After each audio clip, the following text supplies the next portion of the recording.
Dahil mga boss, mag-calibrate tayo ng TBS natin ngayon. Kasi ayaw niya maglabas ng gasolina. Buo naman ako gilean po. Nakatusok sa dilaw, may karayom yan. Positive voltage test. Positive, tapos negative. Ngayon boss, on natin po siya.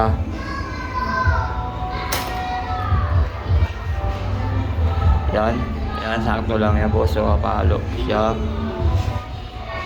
Para tayong pang diagnostic voltage tester. Tingnan natin na kasi tama lang yan, 0.6. Ngayon pipigayin natin to. Yan, pipigayin natin na.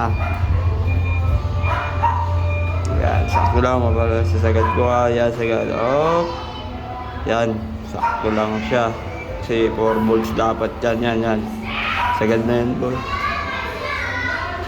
Yan, sakto lang. Ang problema ko na lang nito yung blue na linya. Mahina kasi yung negative niya. Kaya siguro ay magbuga ng injector. Yun lang. Let's go find out the next time.